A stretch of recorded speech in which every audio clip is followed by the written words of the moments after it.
మంచి చెప్పేటప్పుడు ఆశతో ఆలకించాలి. మచ్చరపడకు, అసూయ పడకు. నీకోసమే చెప్తున్నప్పుడు ఆలకించాలి. అది నా కోసమే కదా అరే అని మంచి మనసుతో స్వీకరించు.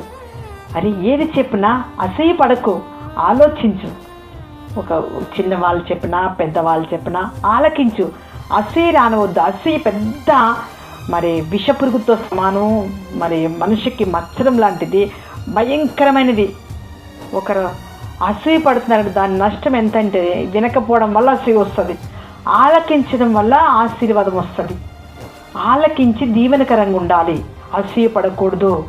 మచ్చరము ఎముకల కుల్లి అని అంటాం, అలాగే అసూయ కూడా పెద్ద ప్రాబ్లమ్స్ వస్తాయి. చెడ్డవారు ఈ విధంగా అసూయపడి కలతపడుతూ ఉంటారు. అందుకే ఈ రోజున భవిష్యత్ కాలంలో నువ్వెలా ఉండాలో, నీ కాలంలో నువ్వెలా ఉండాలో దేవుడు నీకు నేర్పిస్తున్నాడు. ప్రవర్తన అంతా కూడా వాగ్దానం చేసిన దేవుని బిడ్డగా నువ్వు ఎదగాలని ఆయన ఆశపడుచున్నాడు. దేవుని బిడ్డగా నువ్వు ఆశీర్వాదకరంగా నిలవాలి, నడవాలి, బలం పొందుకోవాలి. అసూయ మానాలి, కలవరం లేని జీవితం జీవించాలి. ప్రభు నీకు దీవెనలు ఇచ్చుగాక, ఆశీర్వాదంతో నింపుగాక. ఆమేన్.